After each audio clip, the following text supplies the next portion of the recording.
जय हिंद, नमस्ते। मेरे साथ आप सभी का स्वागत है आपके अपने एजुकेशन चैनल समाधान स्टडी पर।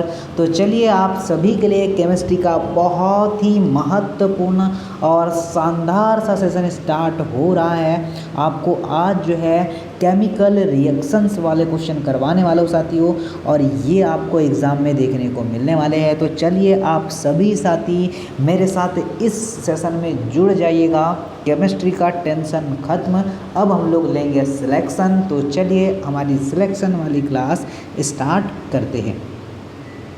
पहला क्वेश्चन देखिएगा क्या बोला गया है। क्वेश्चन को समझते हैं, क्वेश्चन को सीखना है, समझना है, देन उसके बाद ही बताना है। तो देखिए पहला क्वेश्चन है कि एस्टर में खालिस्तान गंध होती है।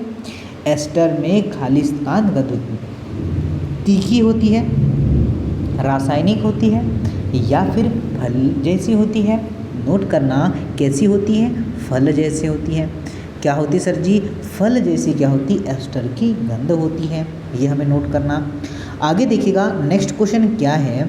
निम्न में से कौन सा प्रयोग, निम्नलिखित में से कौन सा प्रयोग इत्र बनाने के साथ स्वाद में एजेंट बनाने के लिए किया जाता है। तो आपका इथेनोइक अम्ल होगा या फिर मेथोनोइल आपका अम्ल होगा, मेथेनॉल या फिर आपका एस्टर या फिर होगा आपका एथेनॉल। साथियों सभी पहले तो नोट करिएगा, मैं इसके फॉर्मूले आपको बता दूं। एथेनॉल की बात करें तो क्या होता है, CH3OH क्या होता है, आपका एथेनॉल होगा। आपका इथेनोजिन जो होता है CH3COOH होता है। ओके साथियों, एस्टर क्या होता है, ठीक है, एस्टर तो नहीं पूछेगा आप लोगों को, और एथेनॉल भी आपको पूछ सकता है, ठीक है, इथेनॉल पूछ सकता है।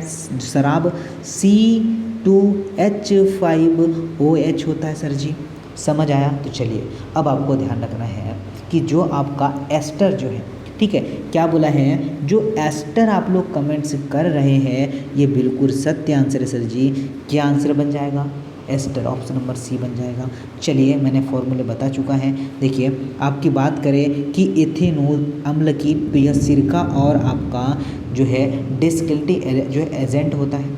मीथेन की बात करें, मिथेनॉल की बात करें तो यह जो होता है ईंधन होता है। इथेनॉल की बात करें तो यह आपका शराब और ईंधन होता है। ओके, ऑलरेडी बहुत ही शानदार चीज़ें मैं प्रोवाइड कर रहा हूँ, जरा क्वेश्चन को ध्यानपूर्वक सुनिएगा आप लोग। बोला गया है कि मृत, क्या बोला सर जी, मृत अंगों को, क्या बोला है, मृत अंगों को सामान्यतः आपके फॉर्मलिन में रखा जाता है। किसमें, फॉर्मलिन में रखा जाता है। जलीय, क्या बात कर रहा है सर जी, जलीय फॉर्मेल्डिहाइड या फिर होगा जलीय फेरिक जो है आपके जो है सल्फेट, या फिर जलीय फॉर्मिक एसिड, या फिर होगा सर आपका जलीय आपके फॉर्मिक जो है एलम में। मेरे साथियों नोट करना कि जो आपका फॉर्मेलिन है, क्या बच्चा, जो फॉर्मेलिन है उसे हम लोग जलीय फॉर्मेल्डिहाइड और इसी के साथ मेथेन में भी रखते हैं। तो आपको नोट करना है यहाँ पर, तो ऑप्शन नंबर 1 सत्य होगा। इसके साथ अगर हमसे मेथेन दिया होता तो मेथेन भी हमारा, मेथेन बोल रहा बच्चा, मेथेनॉल, ठीक है, क्या सर जी आपका मेथेनॉल दिया रहता तो भी हम इसे ही लगा पाते, तो ये भी राइट आंसर हो जाता, ठीक है।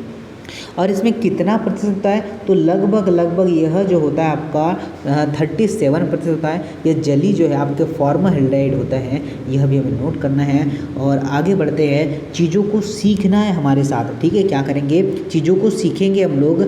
आगे आते हैं सर जी, देखिए नेक्स्ट क्वेश्चन क्या बोला गया है। क्वेश्चन को समझते हैं, क्वेश्चन को सीखते हैं। क्वेश्चन में क्या क्या दिया है, बोला गया है सर, यौगिका का वह एक वर्ग, यौगिकों का वह एक वर्ग भाई साहब जो क्या बोल रहे हैं, ठीक है, यह वर्ग जो है क्या बोल रहा है जरा बताइएगा मेरे साथ। आणविक भार निम्न होने पर सुगंधित के रूप में और उसका आणविक, ठीक है, भार श्रेणी में जो है उच्च होने पर प्राकृतिक आपके तरीके से बनने वाले चर्बी आपके चर्बी के रूप में उपयोग किया जाता है, ये क्या कहलाता है? क्या साथियों बता पाएंगे आप लोग? तो नोट करेगा सर, यह एस्टर कहलाएगा। क्या कहलाएगा? एस्टर कहलाएगा। यह आपको नोट करना है। यौगिकों का वह वर्ग जिसका आणविक भार निम्न व आपका सुगंधित के रूप में होता है, उसे क्या कहते हैं हम लोग? आणविक भार श्रेणी उच्च होने पर प्राकृतिक तरीके से दर्शाता है। यह हमें ध्यान रखना है। चलिए साथियों देखिएगा नेक्स्ट क्या बोल रहा है कि इत्र बनाने के लिए, इत्र जो आप लोग लगाते हैं, इत्र बनाने के लिए खालिस्तान का उपयोग किया जाता है। इसका प्रयोग आपका स्वादिष्ट मसालों के रूप में भी किया जाता है। बताइए। चलिए आप लोग एमजेड मसाला डालते हैं ना, मम्मी को बोलते हैं मम्मी आज मसाला डालिएगा, कौन सा वाला? MGH वाला। तो बताइएगा साथियों क्या हम लोगों ने एस्टर ही आंसर लगाया क्या? एस्टर ही आपका बिल्कुल सही आंसर होगा। अभी हम लोग एस्टर करते हैं तो ये है क्या साथियों? अरे बावला, यह फॉर्मेल्डिहाइड है। क्या है बच्चा? इसे एस्टर को हम लोग बोलते हैं फॉर्मेल्डिहाइड। नहीं तो काफ़ी बच्चा बोलेगा सर ये एस्टर क्या बोल रहे हैं, तो ये फॉर्मेल्डिहाइड ही होता है। आगे बढ़े तो देखिए आपसे बोला गया नेक्स्ट क्वेश्चन में कि आपके फिनोफ्थलेलीन को सिरकों में डालने पर घोल को कहा जाता है या घोल हो सकता है। तो नोट करेगा साथियों, यह होगा रंगहीन। क्या होगा साथियों? यह रंगहीन होता है, यह हमें ध्यान रखना है। क्या चीज़ें हम लोग सीख पाए? देखिएगा अम्ल में आपका आपका फिनाफ्लेलीन, ठीक है, क्या है? आपका फिनाफ्लेथीन मिलाने से इसका रंग रंगहीन रहता है, जिसे एसिटिक आपका एसिड, क्या है? आपका जो सिरका होता है ये एक अम्ल है, ठीक है। अगर इसमें हम लोग आपका आपका फ्लेथिलीन मिलाने पर इसमें रंग में कोई भी परिवर्तन नहीं होता है, ये हमें नोट करना है। आगे आते हैं सर जी, नेक्स्ट क्वेश्चन देखिएगा। टेबल ठीक है, दानेदार चीनी, टेबल दानेदार मतलब आपको टेबल दानेदार के लिए रूप में जाना जाता है। टेबल सॉल्ट कौन सा है? ठीक है, टेबल सॉल्ट क्या आपका शुगर होता है क्या? क्या साथियों हम लोगों ने शुगर आंसर लगाया क्या? अगर हमारा शुगर आंसर है तो बिल्कुल सत्य है सर जी कि टेबल दानेदार चुंबकीय, ठीक है, सामान्यतः आपके सुक्रोज के रूप में जाने जाता है। ये आपको ध्यान रखना है कि राइट आंसर क्या बन जाएगा? आपका बी बन जाएगा। सुक्रोज एक क्या होता है? कार्बोहाइड्रेट होता है जो कि कई पौधे, ठीक है, कई पौधे और भागों में भी पाया जाता है, ये नोट करना। चलिए C12H2 आपका 22 और O11 के किस रूप में जाना जाता है? तो C6H12 और O6 ये तो ग्लूकोज होता है सर जी। अब देखिए क्या चीनी होगा क्या इस क्वेश्चन का राइट आंसर? क्या शुगर इस क्वेश्चन का राइट आंसर होगा? क्या चीनी के रूप में जाना जाता है और चीनी सुक्रोज का स्रोत होता है। किसका सर जी? तो ये सुक्रोज का स्रोत होता है, ये हमें ध्यान रखना है। क्या चीज़ें आज, और यह क्या होता है आपको तो पता है, चीनी स्वाद में मीठी होती है। कैसी होती है सर जी? चीनी स्वाद में मीठी होती है, ये हमें पता है, ये बहुत अच्छे से पता है।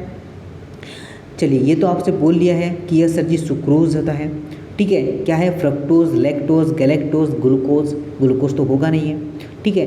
आपका गैलेक्टोज भी नहीं होगा, फ्रक्टोज भी नहीं होगा, लैक्टोज होगा, ठीक है। क्या होगा? लैक्टोज होगा। लैक्टोज एक आपका डाइसैकेराइड्स होता है। क्या होता है साथियों? यह डाइसैकेराइड्स होता है और इसका रासायनिक सूत्र तो आपको यहाँ लिखा ही हुआ है C12, चलिए H22 और आपका O11। तो ये स्वाद में क्या होते हैं? मीठे होते हैं, ये आपको पता है। चलिए आते हैं सर जी नेक्स्ट क्वेश्चन देखते हैं, बहुत ही शानदार। ग्लूकोज एक खालिस्तान कार्बन, ग्लूकोज एक खालिस्तान कार्बन अणु है। बताइए C6H12O6, बताइए साथियों किसकी बात कर रहे हैं सर जी? कार्बन की बात कर रहे हैं। अरे कार्बन में 6 अणु हैं, अरे हाइड्रोजन में आपके 12 अणु हैं और ऑक्सीजन में 6 अणु हैं। तो राइट आंसर क्या हमने 6 कर पाए? क्या समझ में आई चीज़ें कैसे निकाल पाए हैं? धीरे धीरे से ही हम लोग को सीख मिलती है, स्टेप बाय स्टेप ही सीढ़ी चढ़ा जाता है। क्या एकदम से हम लोग आसमान पे चढ़ जाएंगे क्या? अरे बावला हम तो नीचे गिर जाएंगे। सीढ़ी लगाकर आसमान पे चढ़ने की कोशिश ना करिएगा। चलिए धीरे धीरे चीज़ें बनेंगे। आपसे बोला है कि क्या एमिनो एसिड, क्या है एमिनो एसिड के 4 प्रमुख तत्व कौन कौन से हैं? एमिनो एसिड के 4 प्रमुख तत्व कौन से हैं, यह हमसे बोला गया है। तो देखिए, एक तो carbon, hydrogen, oxygen, nitrogen, carbon, hydrogen, nitrogen, oxygen, carbon, hydrogen, oxygen और नाइट्रोजन होता है। ठीक है, आगे बढ़े। एमिनो अम्ल के 4 मुख्य कार्बन, हाइड्रोजन, ऑक्सीजन, नाइट्रोजन होता है और प्रोटीन 20 प्रकार के अमीनो अम्ल होते हैं, ये तो सबको बताइए। चलिए आगे आते हैं, नेक्स्ट करते हैं, निम्नलिखित में से कौन सा जानवरों में मौजूद नहीं है जबकि पौधों में मौजूद है। अरे भाई साहब, ऐसा कुछ है क्या? बिल्कुल सर जी, आपका क्या होता है, स्टार्च। स्टार्च जो है आपका क्या होता है, पॉलीसेकेराइड कार्बोहाइड्रेट का निर्माण करता है, जो ग्लूकोज मोनोसेकेराइड की यूनिट होती है। देखिएगा क्या करता है यह जो है ग्लूकोज मोनोसेकेराइड की इकाइयों की एक क्या होती है, आपकी जो है संख्या के आप जो है आपस में आपको क्या करता है, यह ग्लाइको जो है सिडिक बंध द्वारा जुड़े जाते हैं, यह हमें नोट करना है। चलिए साथियों आगे आते हैं, नोट करना मेरे साथ। नेक्स्ट क्वेश्चन क्या दिया है, अब क्वेश्चन को ध्यानपूर्वक पढ़ना है, ठीक है, सीखना है। किसी रासायनिक अभिक्रिया में क्या बोला है, किसी रासायनिक अभिक्रिया में यौगिक बनाने के लिए 2 यौगिकों के बीच बंडल या आयनों का विनिमय होता है। प्रतिस्थापन या फिर आपका जो है प्रतिस्थापन या फिर होगा आपका अभिक्रिया, प्रतिस्थापन अभिक्रिया या फिर आपका दोहरी विस्थापन अभिक्रिया, रेडॉक्स अभिक्रिया या फिर प्रत्यक्ष संयोजन अभिक्रिया। तो क्या मेरे साथ बताएंगे सर जी कि ऑप्शन नंबर बी बन जाएगा, क्या होगा आपका दोहरी, कौन सी, दोहरी अभिक्रिया, ऑप्शन नंबर बी करेक्ट है। तो द्विविस्थापन अभिक्रिया में दो अलग अलग परमाणु जो है क्या करते हैं, परमाणुओं के समूह में आपस में आदान प्रदान करते हैं। तो यानी अलग अलग जो है यौगिक ऋणात्मक व धनात्मक 2 पूरी तरह से अलग अलग होते हैं। देखिए आपका, चलिए कौन सी दोहरी विस्थापन अभिक्रिया क्या होती है, विस्थापन अभिक्रिया क्या होती है, तभी तो हम लोग आपकी दोहरी विस्थापन अभिक्रिया करते हैं। अरे भाई साहब, एक ए है, चलिए एक क्या है, एक बाबू है और एक बाबू के साथ सोना भी है। क्या कहा, एक बाबू है सर जी। यहाँ पर देखिए मैं आपको समझाने की कोशिश करता हूँ। पहले तो विस्थापन अभिक्रिया समझेंगे। तो देखिए विस्थापन अभिक्रिया होती क्या है, एक आपका बाबू है और एक आपके बाबू के साथ सोना भी मौजूद है। तो इसने क्या किया, ये बोल रहा है, ठीक है, यहाँ पर ज़्यादा रिएक्टेंट, मतलब आपको यह समझना है कि जो आपकी बाबू है ना, उसने क्या किया, अरे जो सोना था उसका साथ छोड़ के ये आपके पास आ गई, मतलब आप समझिए, और बी को इसने क्या कर दिया, धोखा दे दिया। मतलब ये वाली विस्थापन हुआ है, यह विस्थापन अभिक्रिया है। ज़्यादा रिएक्टेंट होता है, ठीक है, चलिए, तो वो क्या करता है, कम रिएक्टेंट वाले को क्या करता है, भगा देता है। ओके, अभी मैं आपको बताऊंगा आगे चल के। अब द्विविस्थापन अभिक्रिया क्या होती है बच्चा, अब क्या करेगा, चलिए ये आपका जो विभाजन हुआ, मतलब जो आपको छोड़ के भाग गया, अब क्या करेंगे, चलिए मेरे पास भी बाबू है, इसके पास भी बाबू है, ठीक है, मेरे पास भी बाबू है और इसके पास भी सोना बाबू है। ए बी प्लस आपका सी डी, तो ये क्या बोलेगा, मेरे को तू अपनी सोना दे दे और तू अपने को मेरी बाबू दे दे। मतलब ए जो है सी के साथ रिएक्ट करेगा और बी जो है आपका डी के साथ रिएक्ट करेगा। समझ में आया। ये जो पहली अभिक्रिया होगी वो होगी आपका विस्थापन अभिक्रिया। सेकेंड वाली अभिक्रिया जो होगी ये होगी आपका द्विविस्थापन अभिक्रिया। समझ में आया सर। अरे अब कभी आप लोग भूलेंगे नहीं, चाहे वो कैसा भी क्वेश्चन आ जाए, समझ रहे हैं, तो ऐसे हमें याद रखना पड़ता है। चलिए आते सर जी आगे आते हैं, क्वेश्चन को देखिएगा क्या बोला गया है। इसने हमसे बोला है कि निम्न में से कौन सी रासायनिक अभिक्रिया प्राकृतिक हमेशा क्या करती है, ऊष्मा शोषी होती है। ऊष्मा शोषी की बात करा, मतलब आपको समझ जाना है कि यह जो है दहन है, अपघटन है, विस्थापन है या फिर सर जी आपके सृजन है। तो यह अपघटन कर रहा है। क्या कर रहा है, यह अपघटन कर रहा है सर जी। आप लोग देख लीजिएगा, CaCO3 के साथ क्रिया करता है। आपका क्या है, यह ऊष्मा शोषी है। तो यह जो है आपका क्या क्या करेगा, तो यह जो आपका CaO बनाएगा। चलिए, बुझा हुआ चूना और ये कार्बन डाइऑक्साइड क्या करेगा, मुक्त करेगा। समझ में आया सर जी, बिल्कुल आया होगा, बिल्कुल आया होगा। चलिए आगे आते हैं, नेक्स्ट क्वेश्चन देखिएगा क्या है। तो देखिए, जिस रासायनिक अभिक्रिया में ऊष्मा निकलती है उसे खालिस्तान कहा जाता है। तो देखिए साथियों, पहले देखिए हम लोग बताते हैं, ठीक है। चलिए देखिए, मैं राइट आंसर बता देता हूँ पहले आप लोगों को। राइट आंसर मेरे साथ आप सभी नोट करेगा कि जिस रासायनिक अभिक्रिया में ऊष्मा निकलती है उसमें क्या कहते हैं, ऊष्माक्षेपी कहते हैं। क्या कहेंगे, ऊष्माक्षेपी।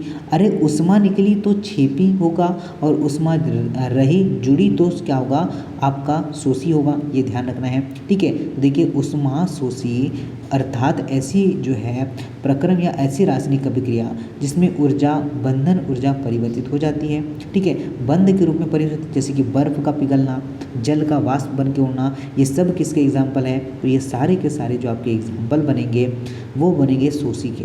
किसके बनेंगे, क्षेपी के नहीं बनेंगे भाई साहब, शोषी के बनेंगे।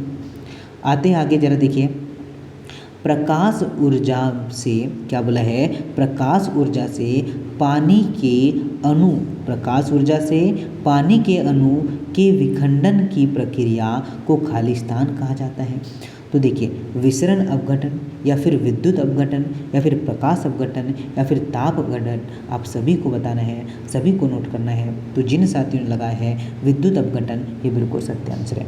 क्या राइट आंसर होगा, विद्युत अपघटन आपका राइट आंसर होगा सर, ये हमें नोट करना है, ये हमें ध्यान रखना है। क्यों होगा, जरा मेरे साथ देखेंगे और मेरे साथ दोहराएंगे कि प्रकाश ऊर्जा से क्या है, प्रकाश ऊर्जा से पानी के अणु के विखंडन की प्रक्रिया विद्युत अपघटन कहलाता है। और विद्युत अपघटन उस प्रक्रिया को कहते हैं जिसके द्वारा किसी रासायनिक यौगिकों में विद्युत धारा क्या होती है, प्रवाहित होती है। समझ चुके हैं भाई साहब आप लोग। चलिए आगे देखिएगा सर जी, नेक्स्ट क्वेश्चन नोट करिएगा मेरे साथ क्या बोला गया है। इसने बोला है क्वेश्चन में कि एक अभिक्रिया जिसमें, क्या बोला है, एक अभिक्रिया जिसमें एक पदार्थ के एक या अधिक अणु आपस में दोहरे या तिहरे आबंध के माध्यम से जुड़ते होते हैं, इन्हें क्या कहते हैं, या जुड़े होते हैं उन्हें क्या कहते हैं। तो देखिएगा, आपका है एस्टरीकरण या फिर होगा आपका योगात्मक अभिक्रिया, कार्यात्मक समूह, या फिर होगा आपका जल अपघटन या आपका साबुनीकरण। तो देखिएगा साथियों, जिन भी साथियों ने आंसर लगाया है ऑप्शन नंबर बी, तो बिल्कुल सत्य है, योगात्मक अभिक्रिया। कौन सी अभिक्रिया सर जी, योगात्मक अभिक्रिया है। क्या हमने नोट कर लिया है क्या, अगर नोट कर लिया तो बहुत ही शानदार होगा। ऐसी अभिक्रिया जिसमें एक पदार्थ एक से अधिक जो है क्या करता है, अणु आपस में दोहरे तथा तिहरे आबंध के माध्यम से जुड़ते रहते हैं, ठीक है। तो यह आपका योगात्मक अभिक्रिया कहलाता है, ये आपको ध्यान रखना है, ठीक है। क्या आप लोग इसका एग्जाम्पल जानेंगे, तो देखिए एग्जाम्पल आपके समक्ष है। H2O जो है क्रिया करेगा आपके क्लोरीन के साथ, और ये आपका इस तरीके से इसकी रिएक्शन बन जाएगी। निम्नलिखित में से कौन सी अभिक्रिया ऊष्माशोषी अभिक्रिया का उदाहरण है। क्या है, ऊष्मा जो है, ठीक है, किस्मा ऊष्माशोषी की बात कर रहा है। तो पानी में क्या सर जी, पानी में जो है, या पानी से सोडियम क्लोराइड का घुलना, या फिर आपका फेरस सल्फेट का जो है आपका अपघटन, या फिर होगा सल्फ्यूरिक जो है एसिड का तनुकरण, या फिर होगा प्राकृतिक गैसों का जलना। बताएंगे साथियों क्या आंसर बनेगा। जिनने भी लगाया है ऑप्शन नंबर बी, ठीक है, क्या आपका फेरस सल्फेट का अपघटन, फेरस सल्फेट का अपघटन इसका राइट आंसर होगा, ये आपको नोट करना है, ठीक है। देखिए नेक्स्ट क्वेश्चन क्या है, बोला गया है कि पानी में, किसमें, वाटर में एक अम्ल या क्षार का आपका विलय करने को किस नाम से जाना जाता है। तो किस नाम से जाना जाएगा सर जी, ऊष्माक्षेपी। कौन सा, ऊष्माक्षेपी आपका राइट आंसर होगा। क्या राइट आंसर होगा, ऊष्माक्षेपी राइट आंसर होगा। और यह हमें चीज़ें ध्यान रखना है, काम आएगी हमें। पानी में जो है अम्ल जो है क्षार के साथ क्रिया करेगा, क्या करेगा, जब अम्ल जो है क्षार के साथ एक आपका एसिड बेस के साथ विलयन करेगा तो यह ऊष्माक्षेपीय अभिक्रिया कहलाएगी। ठीक है, कौन सी, ऊष्माक्षेपीय अभिक्रिया कहलाएगी, यह ध्यान रखना है। अगर सोडियम क्लोराइड है, ठीक है, अगर Na जो है Cl के साथ जो अभिक्रिया करवाएगा तो NaCl बनाएगा। क्या बनाएगा, NaCl बनाएगा। Na कैसा होता है सर जी, रिएक्शन होती कैसी है, आपको एक्चुअली बता दूँ। Na जो है Cl के साथ ही क्रिया क्यों करेगा, तो भाई साहब इसके होते हैं 17 परमाणु जो है संख्या, और इसका सर जी 11 होता है, तो 2 जाएगा, बचा 1। क्लोरीन में क्या होगा, चलिए आपका 2 होगा, 8 होगा, 10 हो गया, फिर 8 जाएगा, तो 1 अष्टक 1 जो है 7 बचा रहेगा, तो ये इसके साथ क्रिया कर लेगा क्योंकि ये इसे क्या करेगा, अपना 1 इलेक्ट्रॉन दे देगा, तो ये बन जाएगा NaCl, नमक। ओके, NaCl क्या होता है, सोडियम क्लोराइड आपका नमक होता है। देखिए आगे आते हैं, नेक्स्ट क्वेश्चन नोट करेगा साथियों, क्या बोला गया है इसमें। क्वेश्चन में बोला गया है कि वह प्रक्रिया है, खालिस्तान वह प्रक्रिया है जिसमें अम्ल और क्षार मिलकर लवण और जल का निर्माण करते हैं। किसका निर्माण, लवण और जल का निर्माण करते हैं। उदासीनीकरण अभिक्रिया होती है। कौन सी सर जी, उदासीनीकरण अभिक्रिया है, ये हमें ध्यान रखना है। तो बहुत बढ़िया, अगर हमने यही आंसर लगाया तो देखिए, अम्ल किसी क्षार से क्रिया करके लवण और जल बनाता है, उसे उदासीनीकरण अभिक्रिया कहते हैं। कैसी सर जी, तो देखिएगा, क्षार क्या है आपका, NaOH, क्या सर जी, क्षार। ये जो है क्षार जो है अम्ल के साथ क्रिया करेगा तो लवण, और लवण मतलब क्या है, NaCl, ठीक है, और आपका जल मतलब H2O बनाएगा। कैसे सर जी, तो देखिएगा, सभी बच्चा ध्यान दीजिएगा, क्या करेंगे, सभी साथी ध्यान रखिएगा। आपका जो Na है, ठीक है, ये क्या करता है, Na जाएगा आपके साथ, किसके साथ जाएगा, आपका Cl के साथ, और जो है H, तो H कितना है सर जी, 2, और वो कितना, 1 है। समझ गए, NaCl कैसे बनेगा। चलिए आप लोग तो बहुत जल्दी सीख जाएंगे, क्योंकि आप तो पहले से ऑलरेडी गए इन चीज़ों को पढ़ रखा है। सोडियम सल्फेट और आपके जो है बेरियम क्लोराइड विलयन को या विलयन की अभिक्रिया का उदाहरण कौन सा है। एकल विस्थापन, ऊष्माक्षेपी, द्वितीयक विस्थापन, या फिर आपका ऊष्माशोषी होगा। चलिएगा सभी बच्चा ध्यान दीजिएगा, ठीक है। तो जिन साथियों ने लगाया सर जी द्विविस्थापन अभिक्रिया, तो बिल्कुल सत्य होगा, ठीक है। कौन सा होगा, यह द्विविस्थापन अभिक्रिया का एग्जाम्पल है, और द्विविस्थापन अभिक्रिया मैंने बता चुका है भाई साहब, कभी गलत नहीं होगा, कभी गलत नहीं होगा आप लोगों का। निम्न में से कौन सा कथन सही है, गलत है, ये हमसे बोला गया है। तो देखिएगा आपका क्या है, H2S हवा में क्या है, जलता है, और आपका H2O और आपका SO2 देता है, बिल्कुल सत्य है। उष्मा की उपस्थिति में फेरस सल्फेट का अपघटन होता है, तो ये भी हमें पता है कि आपका FeO3, Fe2O3 और SO2 और जो आपका SO3 देता है, ये दोनों सत्य है, दोनों सत्य है, ठीक है, दोनों सत्य है, ये आपको नोट करना है। चलिए आगे देखिएगा, क्या बोला गया है कि निम्नलिखित में से कौन सा द्विविस्थापन अभिक्रिया है, यह हमें चूज़ करना है। द्विविस्थापन अभिक्रिया है, यह हमें चूज़ करना है। तो भाई साहब हम लोग बना पाएंगे क्या, मैंने क्या बोला था आप लोगों को, ठीक है, क्या बोला था, द्विविस्थापन में A जो है B प्लस C और D जो है क्या करेगा, ये दोनों रिएक्ट करेंगे। एक तो A जाएगा, चाहे वो B के साथ जा सकता है या C के साथ, या B जो है D के साथ जा सकता है या फिर C के साथ जा सकता है। तो आपका सही आंसर क्या निकल के आएगा, द्विविस्थापन अभिक्रिया में, द्विविस्थापन अभिक्रिया में क्या आंसर निकल के आएगा, तो देखिए ओके। चलिए ये तो होगा नहीं, H2SO4 होगा CuS, ओके, या फिर H2SO4, चलिए ये नहीं होगा। ऑप्शन नंबर, अच्छा कौन सा नहीं है बोला है, ठीक है ना, ठीक है, क्या है, कौन सा नहीं है बोला है, ये हमें चीज़ें ध्यान रखना है। फर्स्ट वाला तो होगा, क्योंकि Cu जो है, ये Cu इसके साथ क्रिया किया, मैंने बताया जैसे कि A और B का एग्जाम्पल, और आपका चलिए SO जो है, ये तो पहला सत्य ही होगा, ठीक है, सेकेंड रहने दीजिए। देखिए BA जो है किसके साथ, SO4 के साथ क्रिया किया है, और जो है इसने क्या बना हुआ है, HCl बना लिया है, ये भी सही है। चलिए NaOH जो है, Na ने तो आज आपका जो है सॉल्ट बना लिया, NaCl बना लिया और OH मुक्त कर दिया है, तो B जो है यहाँ पर गलत है। बी जो है गलत है। चीज़ें सीख पाए क्या? द्विविस्थापन अभिक्रिया होती क्या है तो मैंने बता चुका है, एग्जाम्पल के तौर पर भी आपको समझा चुका है। आते आगे देखिए नेक्स्ट क्वेश्चन है, बोला गया है, जरा ध्यान दीजिए का कि ऑक्सीजन में कार्बन को जलने पर कार्बन डाइऑक्साइड उत्पन्न होते समय कौन सी अभिक्रिया जो है घटित होती है? योगात्मक अभिक्रिया या फिर प्रतिस्थापन अभिक्रिया, दहन अभिक्रिया या फिर आपका अपघटन अभिक्रिया? बताइए।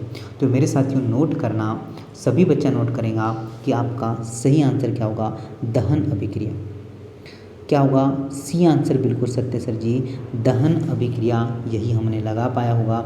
ठीक है, ऑक्सीजन में क्या होता है? ऑक्सीजन में आपका जो है कार्बन को जलाने पर कार्बन डाइऑक्साइड जो है क्या होती है? ऑक्साइड उत्पन्न करती है, ये हमें ध्यान रखना है। ठीक है, चलिए आगे आते हैं, नेक्स्ट क्वेश्चन नोट करते हैं। नेक्स्ट है आपका समीकरण दिया है आपको, आपसे बोला गया है कि ये समीकरण जो है उदाहरण है, किसका उदाहरण है? तो देखिए दोहरी विस्थापन या फिर विस्थापन या फिर अपघटन का है। तो आप लोग जानते हैं, ठीक है बच्चा, क्या है कि आप लोग जानते हैं इसका आंसर क्या बन सकता है। ओके, कैसे जानेंगे सर जी? कैसे जानेंगे सर जी? तो नोट करेगा सर जी, देखिए विस्थापन तो है ही नहीं है, ना ही दोहरा विस्थापन होगा। विस्थापन और दोहरा विस्थापन की मैंने प्रोसेस बताई। देखिए सभी बच्चे ध्यान दीजिएगा, एक होता है आपका क्या है? संयोजन, और एक होता है आपका वियोजन। शादी होता है तो संयोजन होती है, वियोजन होता है। सर जी बोलेंगे आप लोग संयोजन होता है। दो जोड़े एक साथ जुड़ते हैं ना, ठीक है, दो जोड़े एक साथ जुड़ेंगे तो क्या होगा? दोनों की शादी हो गई, उन दोनों का संयोग हो चुका है। क्या होगा? उन दोनों का क्या हुआ सर जी? संयोग हो चुका है, तो इसे कहेंगे संयोग अभिक्रिया। ये दोनों मिल गए ना, चले एक दोनों को प्यार हो चुका है शादी के बाद, तो मिल चुके हैं। अरे वियोजन में क्या होगा? अरे संयोजन जैसी वियोजन वैसी, हमें जो है हम एक दूसरे से जुड़े थे, हले हमारा प्यार क्या होगा? डिस्टर्ब हो चुका सोना बाबू के बीच में, चलिए कोई दूसरा बच्चा आ चुका है, और दूसरा आने के बाद ये क्या होगा सर जी? ये ए और बी दोनों तलाक मांगेंगे, तो ये होगा आपका वियोजन अभिक्रिया। अरे संयोजन और वियोजन समझ में आई क्या भाई साहब? अरे क्यों नहीं आएंगी जब इतना अच्छे से समझेंगे। ठीक है, समझ में आ चुका है। अब कोई बच्चा ऐसा क्वेश्चन गलत ही नहीं कर पाया। अरे संयोजन आए या वियोजन आए, हम लोग तो बना ही पाएंगे कि संयोजन क्या होता है, वियोजन क्या होता है। समझ पाए? चलिए समझ पाए ही होंगे। देखिए बोला है कि सीमेंट तथा जल के मध्य रासायनिक क्रिया को क्या कहते हैं, और नीचे आपकी कमेंट और एक लाइक तो बनती है। ठीक है बच्चा, एक कमेंट और लाइक तो बनती ही अगर आपने पूरा सीख लिया है। कोई भी क्वेश्चन अगर गलत ना हुआ होगा आप लोगों का, तो नोट करना आपका होगा क्या होगा सर जी? जलीकरण होगा। एक जब सीमेंट में पानी मिलाया जाता है तो सीमेंट की, ठीक है, क्या सीमेंट की जो आपका लुगदी बन जाती है, और लुगदी जो है कुछ समय बाद क्या हो जाती है? सुघाट्य तक जो है छोड़कर जमने लगती है, और ये सामर्थ्य ग्रहण कर लेती है, ये हमें ध्यान रखना है। चलिए आगे देखिएगा, नेक्स्ट क्वेश्चन क्या है सर जी? कि खालिस्तान अभिक्रिया तब होती जब सोडियम सल्फेट आपके बेरियम क्लोराइड के साथ अभिक्रिया करता है। तो साथियों एक आपके लिए होमवर्क होगा, और ये क्लास कैसे लगी है ज़रूर से बताइएगा। और पुनः जो मैं आपको कल भी जो है यही आपके केमिकल रिएक्शन वाले ही क्वेश्चन करवाऊंगा, तो आप लोग पढ़कर आइएगा और सीख कर आइएगा, और सेशन अच्छा लगा होगा तो अपने दोस्तों तक, एटलीस्ट एक साथियों तक भी शेयर करेंगे तो मुझे बहुत अच्छा लगेगा। ठीक है, और दिल से आपको लाइक कर देना है। चलिएगा, जय हिंद, नमस्ते, वंदे मातरम है। पुनः आपसे मिलते हैं नेक्स्ट क्लास में। ओके, और अपना ख्याल रखिएगा, और चीज़ें आप लोग ध्यानपूर्वक सुनिएगा। चीज़ों को हमें क्या करना है? चीज़ों को हमें रिवाइज़ करना है। जैसे कि हमने ये वाली क्लास अभी देखा, तो मॉर्निंग में इसका रिवीजन करना है। जो मॉर्निंग वाली बॉटनी जो बॉटनी और जूलॉजी की क्लास है, उसे हम लोगों ने इवनिंग में रिवीजन करना है, जिससे और टेस्ट वगैरह सब कुछ होते हैं। अगर जो भी बच्चा इस क्लास को देख रहा होगा, वो आपका इवनिंग शाम को 6 बजे टेलीग्राम पर, हमारे जो टेलीग्राम चैनल है, टेलीग्राम ग्रुप है, उसका लिंक मैंने यहाँ दे रखा है, उस पर ज्वाइन होकर टेस्ट भी दे सकता है, ताकि आपको अपना स्कोर पता चल सके कि हमारा स्कोर क्या आ रहा है, क्या हम लोग पढ़ रहे हैं तो चीज़ें हमसे बन पा रही नहीं बन पा रही, वो सब कुछ आपको टेस्ट के माध्यम से ही पता चलने वाला है। ठीक है, तो ऑलमोस्ट सभी चीज़ें समझ में आ चुकी होगी आपको। बिल्कुल, आप सभी का तहे दिल से धन्यवाद करते हैं। आप लोग अच्छे से पढ़िए, मस्त पढ़िए, खुश रहिए, और जो है सारी क्लासेस को चलिए रिकॉर्डेड फॉर्म में देखिए या फिर लाइव देखिए। चलिए वो तो आपको, पर मज़ा तो आपको लाइव में ही आता है, तो लाइव आने की कोशिश ज़रूर कर लीजिएगा आप लोग। चलिए जय हिंद बच्चा, अपना ख्याल रखिएगा।